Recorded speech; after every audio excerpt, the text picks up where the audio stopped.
eu sou a Maria Carolina Moreno e esse é o portal Qualificação. Hoje a gente vai falar do manejo da lesão por pressão. A nossa entrevistada é a enfermeira Marta Lira. Marta, super obrigada por aceitar nosso convite, é um prazer ter você aqui. E aí eu queria que você se apresentasse de fato, por favor. É um prazer para mim estar aqui no seu canal. Acho um tema de extrema relevância para o nosso mundo dentro da área da assistência. E quando a gente está falando de segurança do paciente, nós temos que falar nesses problemas que, com certeza, dos 10 pacientes que a gente atender num dia, pelo menos 8 vai ter um risco para desenvolver uma lesão, uma atenção especial para desenvolver a lesão. Então, eu fico muito agradecida pelo convite, pela relevância do tema. Com certeza vai ajudar muita gente aí a enfrentar melhor e trazer medidas de prevenção, né? Legal, obrigada. Bom, a Marta, gente, é mega especialista em cuidar de lesões, certo, Marta? Conta um pouquinho da onde veio essa história aí. Bom, eu sou enfermeira de base, existe uma especialização que chama estomaterapia, é uma especialidade que é exclusiva do enfermeiro. Ele vai atuar em 3 áreas, ele atua na área da incontinência, na área das estomias, que é aquela bolsinha que a gente precisa colocar na barriga para desviar o trânsito intestinal ou a parte urinária, e feridas, né, no seu contexto geral. Então, seja ela para tratamento de deiscência, seja ela para fístulas, drenos, tubos, derivações. Então, essa especialidade é para trabalhar nessas 3 áreas, nesses 3 segmentos. Eu sou formada como enfermeira desde 2000, então aí tem um caminhozinho aí percorrido. Sou formada na estomaterapia desde 2011. Como é que você vê a prevenção de lesão por pressão ter sido incluída pelo Brasil como meta de segurança do paciente? O que a gente faz de diferente para que seja um diagnóstico tão frequente nas instituições brasileiras? Olha, eu digo que quando a gente está falando de inserir isso dentro dos nossos protocolos, eu acho que foram alguns fatores. O primeiro fator foi, eu acho que são as instituições que começou a buscar uma melhor assistência, uma assistência voltada com a segurança do paciente. Então, quando a gente está falando das instituições hoje de modo geral, até a instituição de longa permanência, que hoje busca uma acreditação, seja ela brasileira, uma acreditação internacional, faz com que a gente crie metodologias, sistematização para ajudar no enfrentamento desses agravos à saúde, que por muitas vezes podem ser acometidos pelo agravo da piora desse paciente, como também pode acontecer de ser um fator de falta de atenção do profissional. Então, as instituições começaram a ter um olhar diferenciado quando a gente fala isso. A segunda coisa, eu acho que foi também o paciente começou a ter muito mais informação ao contexto geral de saúde, né? Então, esses agravos, esses problemas, eles, que a gente chama de eventos adversos, né? Esses eventos que teoricamente não deveriam acontecer, mas que por algumas vezes vão acontecer, e aí a gente tem que ter esse olhar diferenciado para ir à frente do problema. Os pacientes começaram a enxergar isso também de uma forma diferente, né? Os pacientes também começaram, às vezes a gente sabe, você sabe disso, a gente entra dentro do quarto para falar de uma medicação, para falar de um tratamento, o paciente já sabe tudo, já sabe a doença que ele tem, o diagnóstico, como ele tem que fazer para tratar, quais são os riscos, os benefícios e as alternativas. Então, eu acho que isso fez com que os profissionais também tivessem um olhar diferenciado para começar a pensar, opa, peraí, eu preciso atender esse paciente no seu contexto como um todo, paciente biopsicossocial espiritual, né? Então, eu tenho que pensar nele integralmente. Então, eu acho que isso fez com que as instituições começassem a trazer isso para a sua realidade, que antigamente nós não tínhamos, né? Eu acho que hoje a gente começou a ter esse marco, porque melhorou a qualidade, melhorou a questão da segurança do paciente. Então, isso foram medidas e estratégias que ambos pegaram o caminho, né? Pegaram esse ensejo e falaram, agora é hora de começar o tratamento, é hora de começar a ter um olhar diferenciado. E as instituições hoje eu vejo o quanto elas querem fidelizar o seu cliente, né?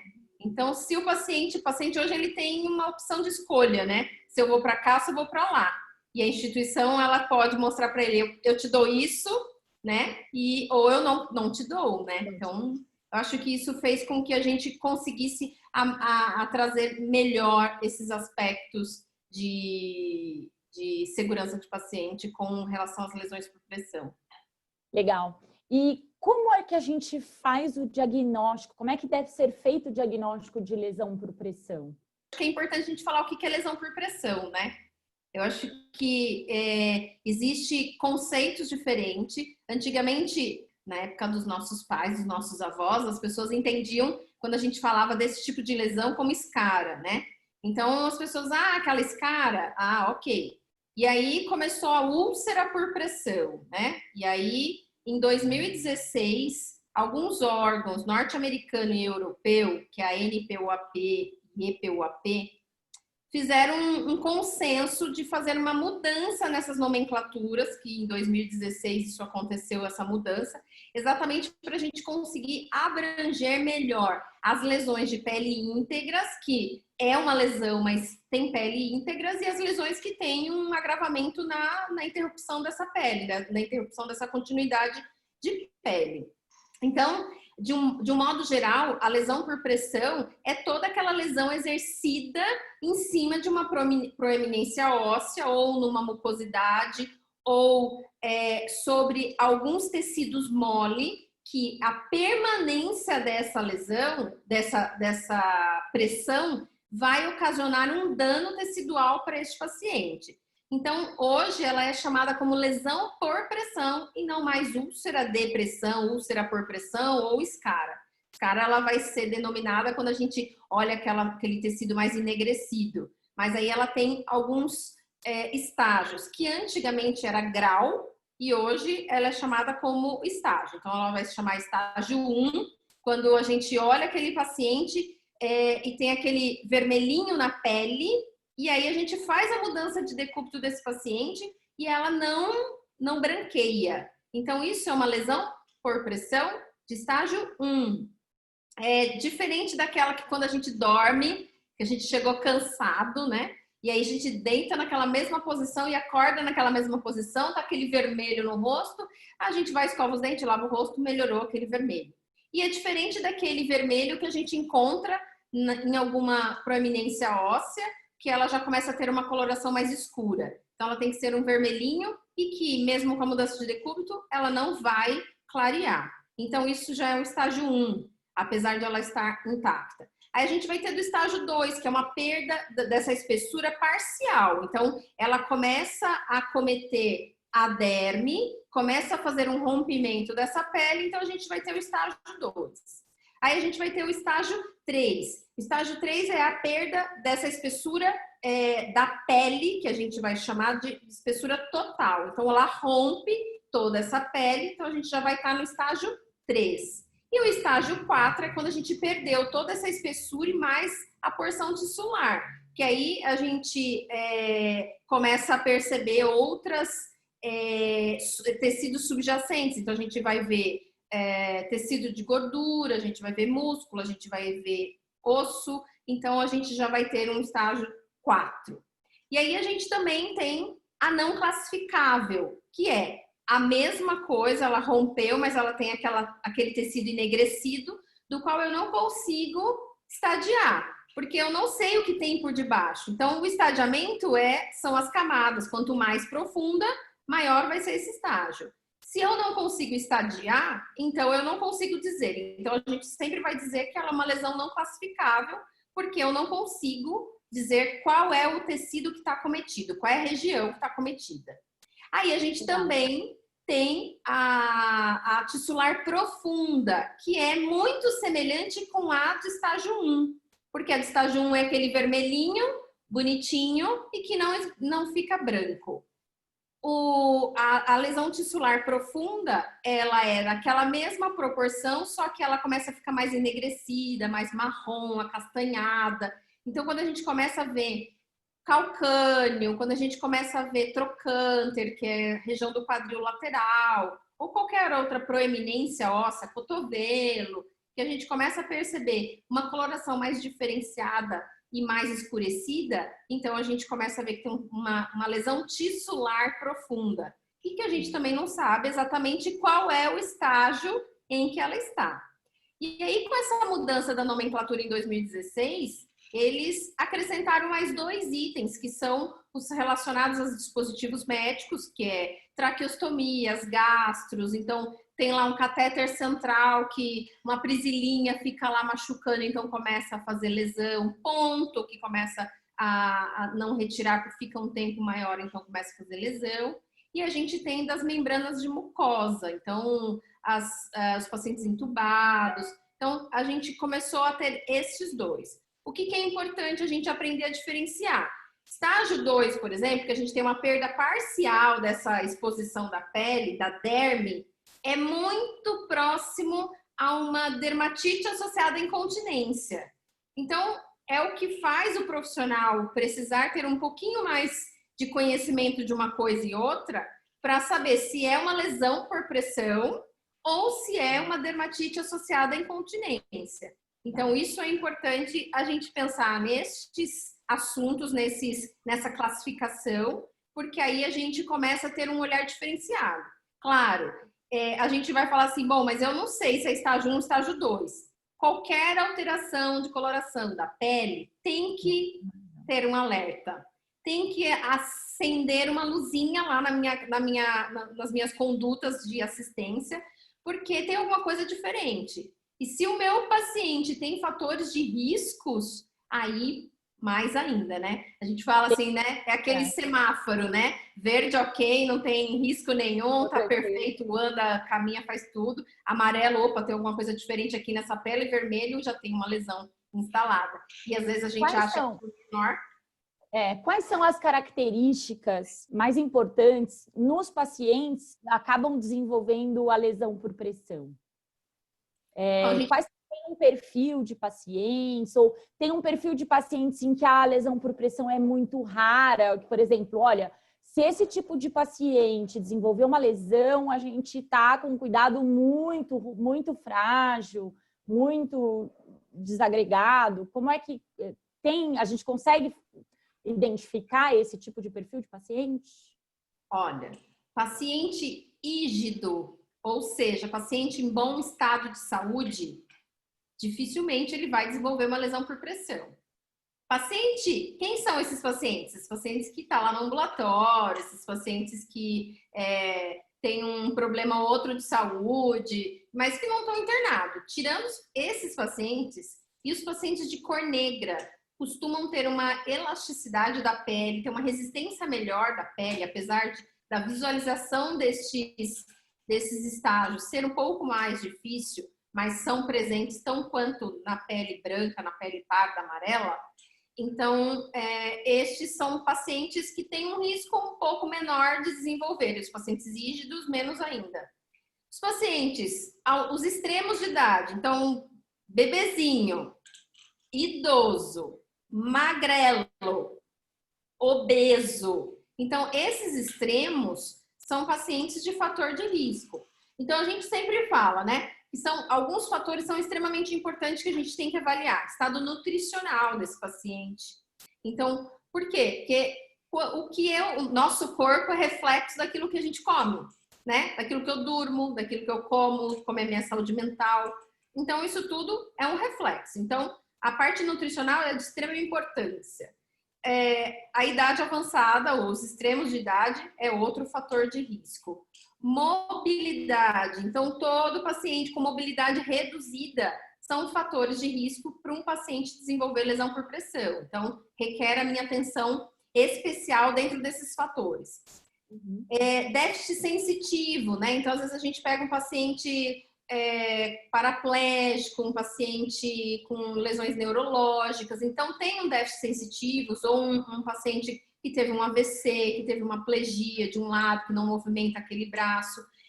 Por mais reabilitado que esse paciente seja, ele requer e ele precisa entrar dentro do meu radar, né? Então, eu preciso olhar para esses pacientes de uma forma diferente, que por melhor que ele possa ter em relação à sensibilidade, grande parte dos pacientes que às vezes fazem lesão, por exemplo, paciente com lesão medular, paraplégico, bota o sapato e aí ele passa o dia, quando ele vai ver no final do dia, ele tem aquela bolha enorme no pé, né? Então, isso são fatores de risco, ainda que o paciente reabilitado, ele já tem isso muito claro na vida dele, mas eu, por exemplo, peguei um paciente esses dias extremamente reabilitado, faz competição atlética, ele é paralímpico, resolveu ir antes da pandemia, claro, né? Ele estava sol também, foi para a piscina, e aí no deck da piscina, que ele saiu da cadeira, botou o pé no deck da piscina, entrou na piscina, fez o que tinha que fazer, voltou para o deck de novo. Quando ele chegou em casa à noite,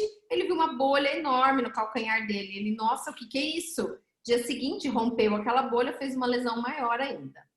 Então, e era um paciente extremamente reabilitado. Então, às vezes, a gente acha que o óbvio é tão óbvio, mas não é. Então, é importante a gente criar esses fatores de estado para que a gente consiga pensar nesse paciente como um todo. E é importante a gente sempre lembrar que o paciente com lesão por pressão, paciente de risco, são pacientes multifatorial e são pacientes que requerem uma equipe multidisciplinar. Multidisciplinar, que é a equipe a nutrição, a psicologia, o médico, o enfermeiro, o técnico, que precisam trabalhar com esse paciente, e interdisciplinar em relação, eu preciso melhorar a minha lesão, preciso que a nutricionista faça uma boa prescrição, eu preciso da equipe médica para pedir um exame laboratorial para avaliar melhor como é que está a função desse paciente de proteína, hemoglobina, porque o paciente é anêmico, anemia falciforme. Então, tudo isso vai fazer com que esses pacientes tenham maior fator de risco e façam que eu olhe melhor essa relação desses pacientes para o meu radar na hora de avaliar ele. Então, isso são os fatores de risco. Legal. Na verdade, então, a estruturação das escalas que hoje a gente aplica dentro das unidades, ela é feita para dar conta, de maneira geral, de todos esses multifatores que intervêm aí no desenvolvimento de uma lesão por pressão?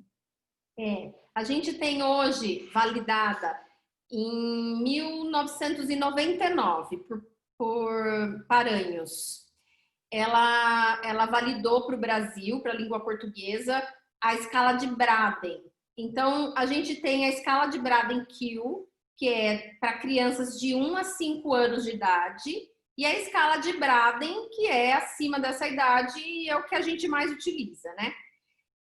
Não tem hoje, não que eu conheça assim aqui no Brasil, para avaliação para recém-nascidos. Aí a gente fala assim, nossa, mas recém-nascidos também tem? Pode desenvolver, é importante que a gente avalie, né? Quem trabalha em unidade neonato sabe quantas essas crianças têm fator de risco altíssimos para desenvolver qualquer lesão de pele, principalmente quando a gente está falando de dispositivos, né? Porque o que não falta prematuro ter dispositivo.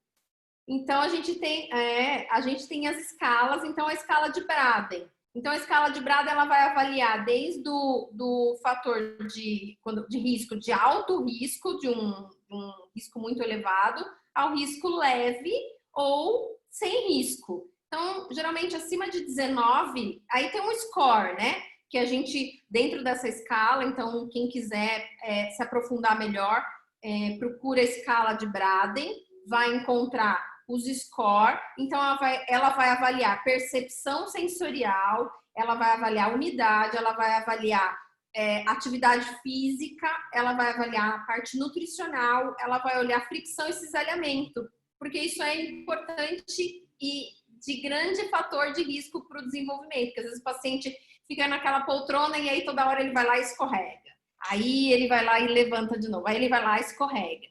E aí a gente tem dentro da instituição alguns protocolos que às vezes confrontam um com o outro. Então, por exemplo, prevenção de broncoaspiração, então elevação da cabeceira acima de 30 graus.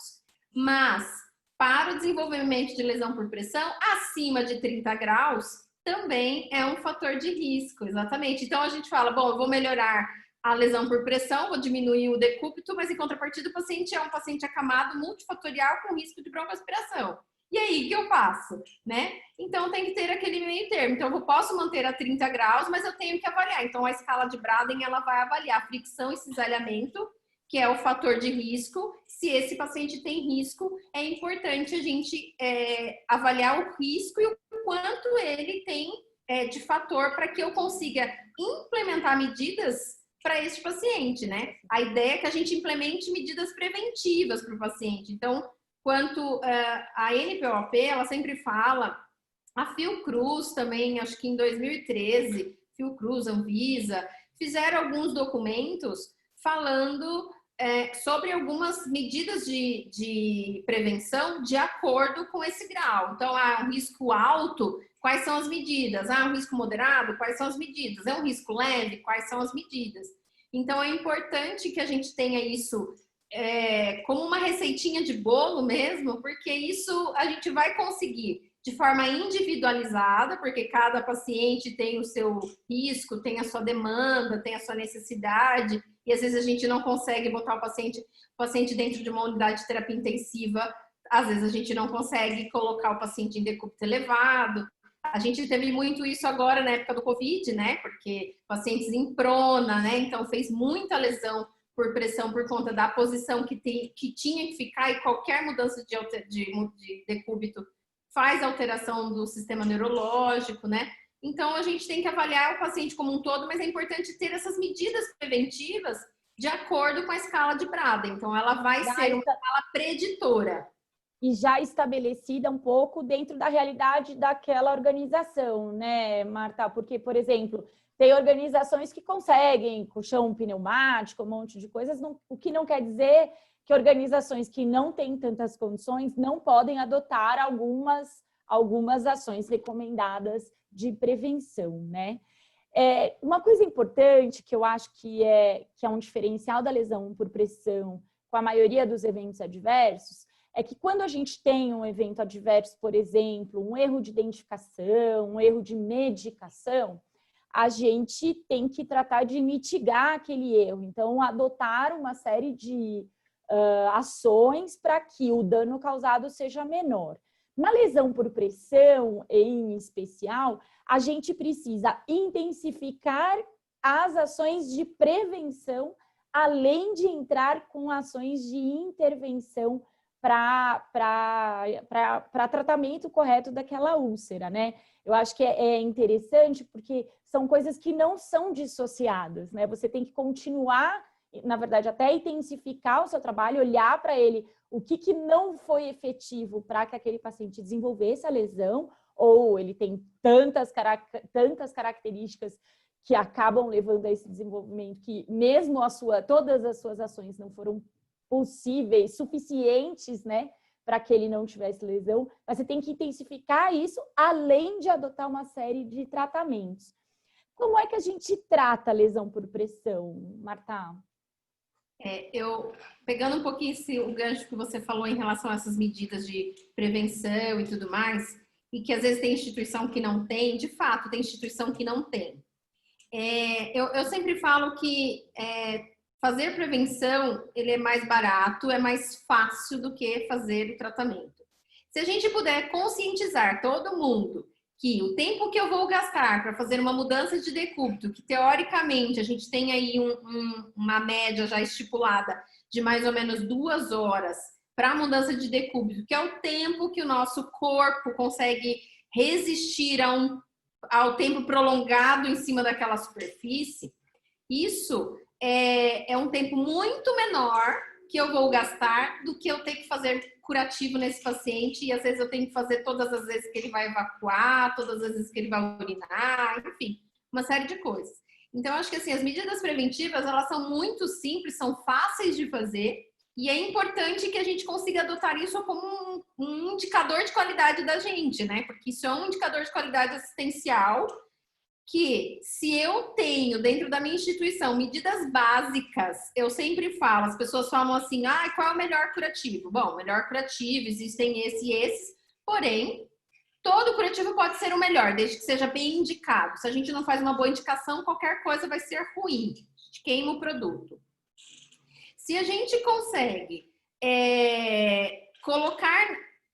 fazer com que a instituição ela tenha protocolos, ela se organize para atuar de medidas de forma preventiva, com certeza a gente vai conseguir ter um resultado muito positivo. Então, mudanças de decúbito é simples, a avaliação ela é simples, a escala ela já está pronta para a gente poder aplicar, precisa ter boa vontade em querer fazer, né? Então, eu sempre falo, a avaliação do paciente ele tem que ser quando é feita a admissão dele. Então, eu estou na minha instituição, vou admitir meu paciente. Então, eu tenho que ter um olhar diferenciado para algumas fases e algumas etapas dentro da minha sistematização que cabe dentro do meu conselho, né, dentro do Conselho Federal de Enfermagem. A gente faz uma sistematização, uma avaliação desse paciente com histórico, evolução, diagnóstico, prescrição, exame físico. Meu exame físico tem que ter o meu olhar focado na pele do meu paciente. Então, eu vou avaliar os fatores de riscos. Então, já sei se o paciente é idoso, é um paciente vulnerável, é um paciente que tem mobilidade reduzida. Então, tudo isso eu vou avaliar. Avaliei o meu paciente, ele não tem risco nenhum. Opa, legal. E aí, nunca mais eu vou avaliar? Ele tem que ser avaliado todos os dias. Então, geralmente, a maioria das instituições, ela tem um protocolo em que essas avaliações, elas são feitas por SAI, que a gente fala manhã, tarde e noite. Então, meu SAI é de tanto a tanto. Então, todos os dias de manhã eu vou ver, à tarde todo dia eu vou ver e à noite todo dia eu vou ver. Mas isso não significa que o meu paciente da tarde eu não vou ver, porque meu técnico, por isso que a equipe é multi, e eu tenho que ter isso enraizado dentro da organização da instituição. Então, se a minha instituição, ela quer, ela consegue. Então, a fisioterapia vai fazer mudança no paciente, vai caminhar com esse paciente, vai fazer qualquer coisa, vai tirar ele do leito, ela já vai ter um olhar diferenciado para ele. A psicóloga vai conversar, vai ver coisas diferentes, vai ver que tem um fator diferente que não estava identificado, vai identificar e vai avaliar e vai avisar, olha, esse paciente é assim, a nutrição e assim por diante. Então, a avaliação ela é diária, a avaliação ela é todas as vezes que esse paciente chega na minha instituição. E é importante que quando a gente está falando de qualidade, se eu tenho dentro da minha instituição vários fatores em que a minha empresa, a minha assistência está me trazendo dano para o paciente, isso significa que alguma coisa está errado. Vamos rever o processo. Bom, eu estou com meus indicadores perfeitos, eu não estou desenvolvendo nenhuma lesão, porque os pacientes que têm lesão na minha instituição veio de casa. Perfeito também, porque a minha equipe conseguiu avaliar que esse paciente já veio de casa com uma lesão e já começa a implementar medidas para o tratamento. E aí a gente tem todo aquele envolvimento. Então é importante que a gente consiga ter todo esse pensamento, esse querer, esse desejo de fazer diferença na assistência, porque eu sou uma especialista, mas o meu colega enfermeiro não é especialista, mas ele é enfermeiro. E o fisioterapeuta, ele é fisioterapeuta, e todos nós somos, dentro da área da saúde, a gente tem que promover a saúde.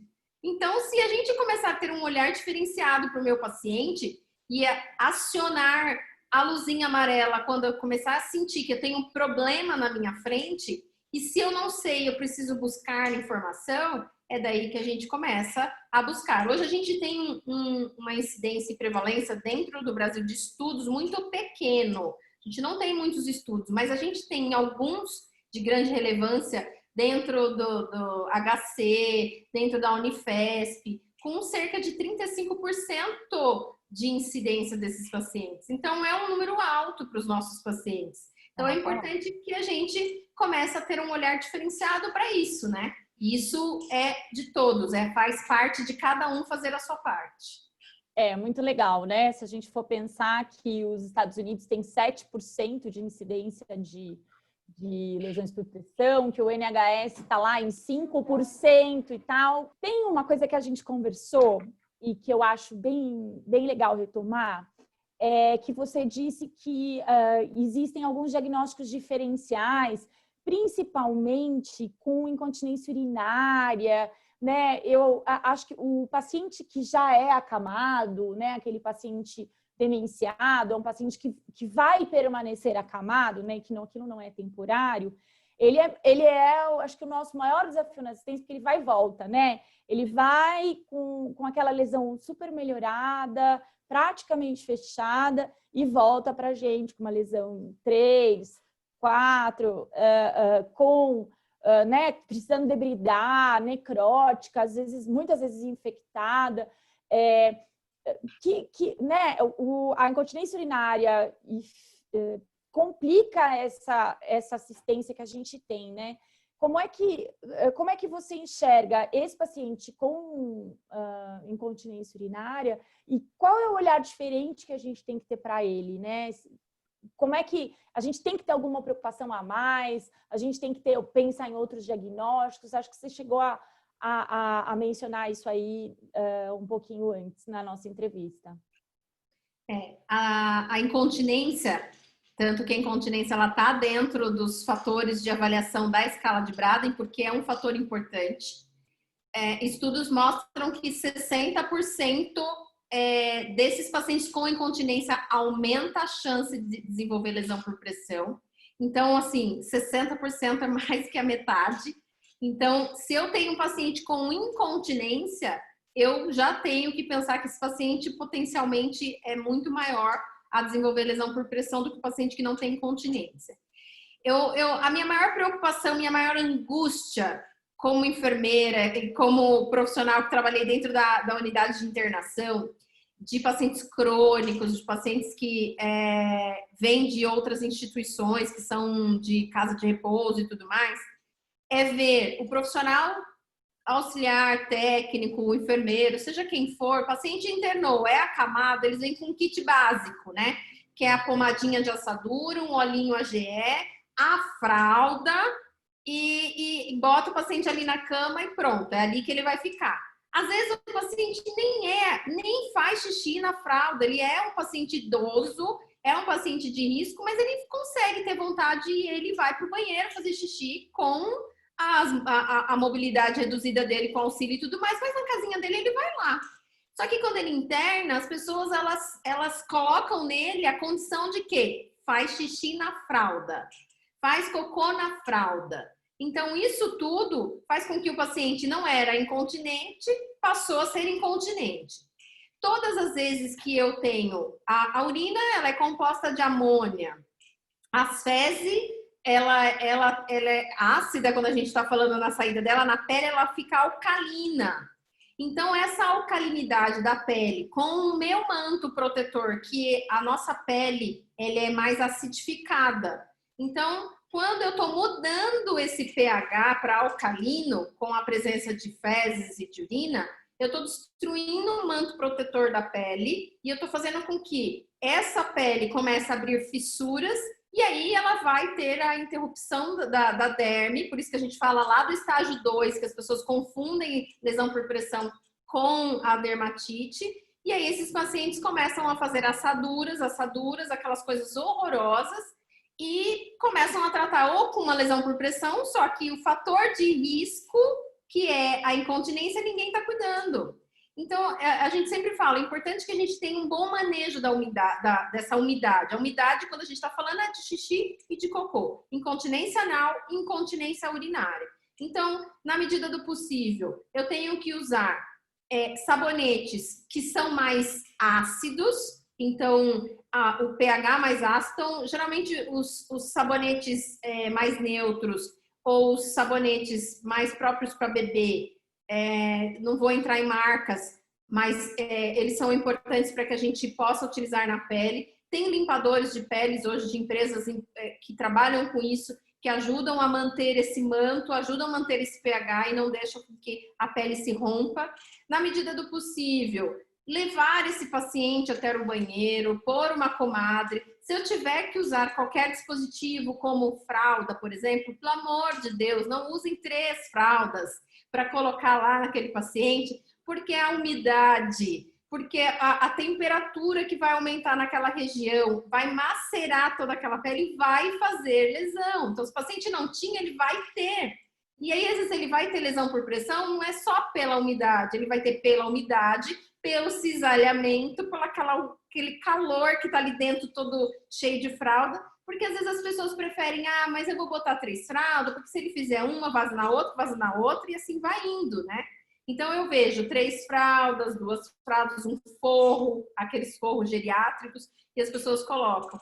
Então, assim, tenha um bom absorvente. Dá para usar fralda? Pode usar fralda. Mas vamos fazer um estudo, vamos trazer para essa instituição, para esses administradores do hospital e perceber que 3 fraldas num paciente custa muito mais caro do que você usar uma de boa qualidade. Então é importante que eu, como profissional de saúde, eu não permita esse tipo de coisa, porque isso é iatrogenia e a gente não pode permitir isso. É importante que a gente fale, eu fiz um juramento, eu escolhi estar naquela condição e aquele paciente falou assim, olha, eu dou a minha vida para você. Então, vamos fazer jus, vamos cuidar dessas pessoas como seres humanos, né? Então, eu acho que o manejo da umidade, o manejo da hidratação, um bom hidratante, não ficar esfregando aquela região onde está hiperemeado, porque se tem uma coloração diferente naquela pele, é porque alguma coisa está errada. Então, se eu ficar passando creme, passando e alisando em cima, vai ficar pior. Então, é importante que a gente consiga trabalhar esse manejo de nutrição, umidade e hidratação da pele. A hidratação, quando a gente também está falando de via oral, porque se eu não dou água para o meu paciente, aquela pele fica seca, né? Imagina nesse frio, como é que não anda as coisas.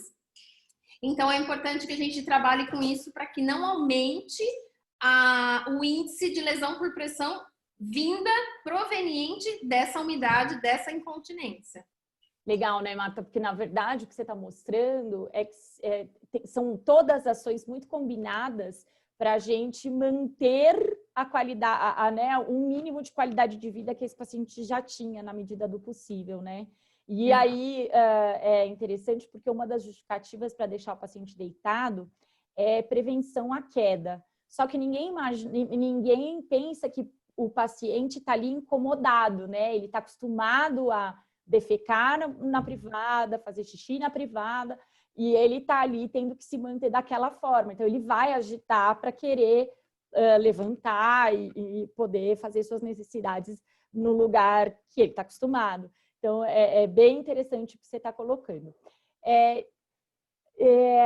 Bom, a gente conversou um pouco sobre esses manejos e a questão da dermatite. Eu acho bem interessante, porque eu acho que tem muita gente que não pensa na dermatite, né? Já trata como lesão por pressão e não pensa o que é mais diretamente ligado àquela lesão.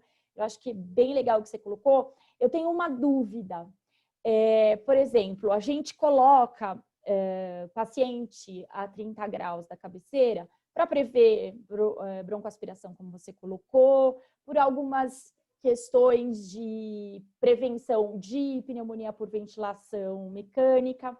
E para a gente, principalmente em pacientes em cuidados intensivos sob ventilação mecânica, para prevenir aquela lesão que se desenvolve em occipício de paciente que fica muito tempo entubado. E atualmente a gente tem o desafio da COVID desse paciente, né?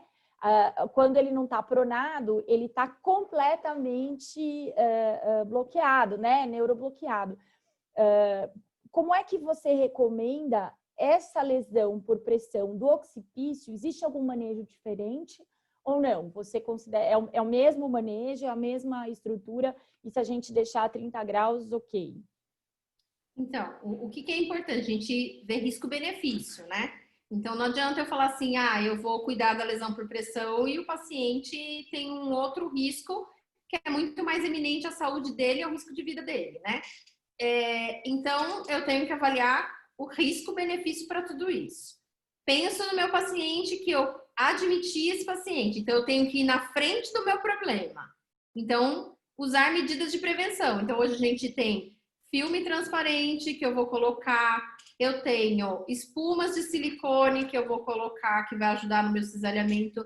Eu vou tentar usar uma superfície de suporte, como colchão de ar, de preferência de ar dinâmico, porque aí vai fazer a alteração dessa mudança. Isso vai facilitar a perfusão. Então, tudo isso que eu tentar melhorar para esse paciente, se eu não posso deixá-lo em decúbito um pouco mais elevado, se eu não consigo fazer mudanças de decúbito, que ele tem que ficar naquela posição, eu vou tentar fazer todas as medidas, implementar todas as medidas de prevenção e, infelizmente, existem as lesões que são preveníveis, grande maioria delas são preveníveis, mas tem as lesões que eu não consigo prevenir, que infelizmente ela vai estar inserida no contexto da recuperação daquele paciente, da doença daquele paciente. Mas quanto menor for o meu risco para esse paciente, menor vai ser esse agravo. Então pode ser que ele saia com uma lesão por pressão de estágio 2, se eu não tivesse implementado nada, ele poderia sair com um estágio 4, com uma lesão no occipital, lesão na orelha, lesão na aba do nariz. Então, quanto menos problema trouxer para a vida desse paciente, melhor. Então, existem as medidas preventivas que eu posso adotar na hora que ele entrou dentro do hospital, que isso é fácil de fazer. E aí, o que infelizmente não teve jeito de eu prevenir, aí a gente vai ter que trabalhar lá na frente com as outras questões, que é a parte nutricional, os manejos na parte de tratamento, né? Hoje em dia, algumas instituições trabalham, por exemplo, dentro da unidade de terapia intensiva, não com paciente de fralda, por exemplo, eles usam um forro, como um forro de cama impermeável, como uma fralda grandona, e esse paciente ele fica deitado ali em cima. O que faz? Às vezes a gente acha estranho, mas a gente diminuiu muito o número de infecção urinária, a gente diminuiu muito o índice de lesão por pressão vinda da incontinência por conta desses manejos. Por quê? Porque se o paciente faz xixi, faz cocô, a equipe já vai fazer mudança de decúbito, ela já vai lá, já limpa, já troca, já coloca outro e assim esse paciente vai ficar. Claro que ele vai ter um lençol, claro que ele vai sempre estar protegido, só que às vezes a gente acha, mas ele vai estar sem uma fralda, sem nada. Para ele, naquela condição, é muito melhor. E assim, índice muito baixo de infecção urinária, porque a gente tinha muita infecção urinária por conta dessas incontinências, do uso de fralda e tudo mais, e que a gente diminuiu com isso. Então, algumas coisas a gente consegue tentar melhorar dentro das nossas medidas de prevenção, mudar um pouco o paradigma do nosso olhar, né? Mudar um pouquinho esse olhar da gente impor algumas condições que eu quero, na verdade, o que o paciente precisa, né? Tem uma coisa legal que para comparar e para quem não conhece, para quem nunca viu, parece tapete de cachorro fazer xixi. Exato. Eu não quis falar. Parece bem bacana porque assim ele é grande, espalhado e assim não tem como você não ver que aquele paciente, né, fez xixi ou fez cocô e precisa ele também não vai deixar você mudar de decúbito sem limpar aquilo primeiro. Então, acaba levando a gente a uma mudança um pouco de comportamento. É bem bacana. É bem uma... E aí, prometo que a última pergunta, Marta, que eu já tô abusando de você. Imagina. A gente vem, durante a pandemia, a gente foi aprendendo fazendo, né? E a gente identificou que os pacientes com Covid, eles têm uma alteração de microvascularização, né? Então, eles têm microtrombos que levam a uma tendência muito maior a fazer lesão por pressão também, né? Se já não bastasse todas as outras preocupações que a gente tem que ter com eles, a todos os cuidados em termos de segurança. Existe algum cuidado maior nessa situação de pacientes com problemas relacionados com lesões relacionadas ao Covid ou que a gente precisa abordar essa lesão de uma maneira diferente? Não, a forma de abordagem vai ser a mesma. A única coisa é que a gente tem um olhar diferente para eles, porque a gente sabe que a gente olha um paciente com uma insuficiência arterial, a gente já sabe que aquele paciente possivelmente vai desenvolver alguma lesão, ou que ele vai ter uma diminuição de temperatura, dor, qualquer coisa relacionada, e pode ser que ele desenvolva uma lesão naquela perna, por exemplo. Mas o paciente de COVID, ele leva esse contexto com ele, sistêmico, e o tratamento é todo voltado com isso, que infelizmente a gente já sabe que isso vai acontecer, então o que eu preciso é tentar diminuir esse agravo. Então, enxergar aquela condição, ver o que eu posso melhorar. Então, é por isso que a equipe multi é muito importante olhar e ver, olha, vamos começar com esse tratamento com anticoagulação, vamos trabalhar com medidas de prevenção, vamos usar uma meia, vamos tentar ver se eu consigo melhorar a circulação desse paciente para que ele não desenvolva lesão. Desenvolveu, fez fliquitema, fez bolha, né? Então, eu vou tratar como eu trataria um paciente que não tivesse esse tipo de agravante eminente ao tratamento que ele está com ele, eminente à doença dele. Maravilha. Marta, muito obrigada. Foi um prazer ter você aqui. Acho que você abordou brilhantemente tudo que a gente precisava saber nesse momento. Quero dizer para o pessoal que, se tiverem perguntas para a Marta, pode mandar ou pelo YouTube, ou pelo Facebook, ou no site, que eu prometo fazer chegar até ela, e depois eu divulgo para vocês as respostas tranquilamente. Marta, muito, muito, muito obrigada. Eu que agradeço. Nossa, foi maravilhoso, um papo muito gostoso. Eu acho que, apesar de a gente estar falando desses problemas, né, que são ruins em relação à qualidade de vida para o paciente e para o familiar, né, que eu acho que isso tem muita situação com iatrogenias, então a gente precisa diminuir muito isso, mas tem muitas coisas que a gente não tem o que fazer, que é mesmo o manejo daquilo que vai acontecer, que já está explícito. A gente tem que olhar para aquele paciente, saber que ele depositou em nós a confiança do cuidado e que eu tenho a responsabilidade de fazer o meu melhor. Se eu não puder fazer o meu melhor, que eu busque alguém que possa ajudar. Eu acho que hoje a gente tem internet aí, assim como o paciente, a gente entra no quarto, ele sabe o que fazer com o tratamento, com a medicação, efeito colateral e tudo mais do que às vezes até a gente. É importante que a gente vá lá na internet e faça uma pesquisa básica lá, e aí a gente começa a tratar de forma bem à vontade, para quem quiser perguntar, para quem quiser falar, se eu puder ajudar, com certeza eu fico muito à disposição para que isso aconteça, porque eu acho que eu ganho, o paciente ganha, todo mundo ganha, e a gente com certeza vai ganhar um cantinho lá no céu. Com certeza. E aí, se a gente tiver mais assuntos sobre lesão por pressão, a gente vai te acionar de novo, combinado? Opa, delícia! Então tá bom, gente. Obrigada e até a próxima.